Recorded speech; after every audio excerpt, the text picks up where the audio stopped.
सोच की ताकत। एक प्रेरणादायक कहानी। एक बार की बात है, एक छोटा सा गांव था। वहां एक गरीब लड़का रहता था जिसका नाम अजय था। अजय बहुत मेहनती और ईमानदार था, लेकिन उसकी सबसे खास बात थी उसकी सकारात्मक सोच।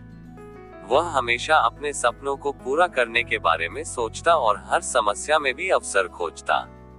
अजय के माता पिता बहुत गरीब थे।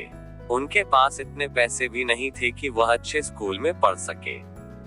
गांव के अन्य बच्चे उसे चिढ़ाते और कहते, तू तो हमेशा गरीब ही रहेगा, तेरे पास न अच्छे कपड़े हैं न किताबें। लेकिन अजय हमेशा मुस्कुराकर जवाब देता, आज मैं गरीब हूँ, लेकिन एक दिन मैं अपने दम पर बड़ा आदमी बनूंगा।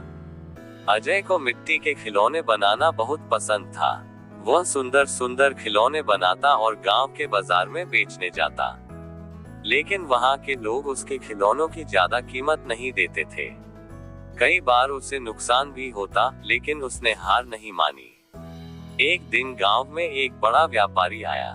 उसने अजय के खिलौनों को देखा और बहुत प्रभावित हुआ।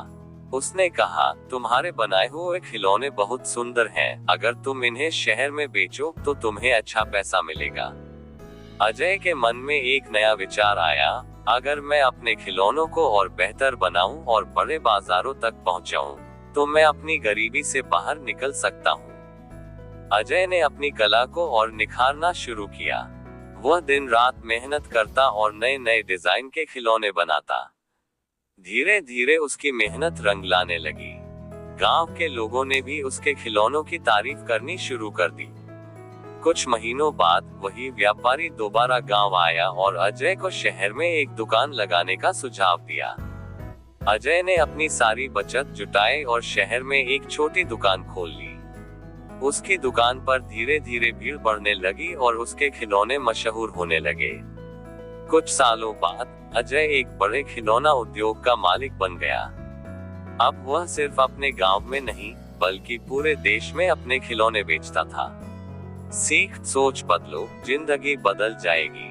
अजय की सफलता का रहस्य उसकी सोच थी।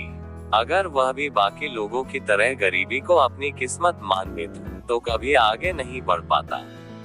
लेकिन उसने अपनी सोच को सकारात्मक रखा, मेहनत की और खुद अपनी तकदीर बदली। सीख, कभी भी परिस्थितियों से हार मत मानो। हर समस्या में एक अवसर छिपा होता है। अगर सोच बड़ी हो तो कोई भी मंजिल मुश्किल नहीं होती। सोच बदलो, जिंदगी बदल जाएगी।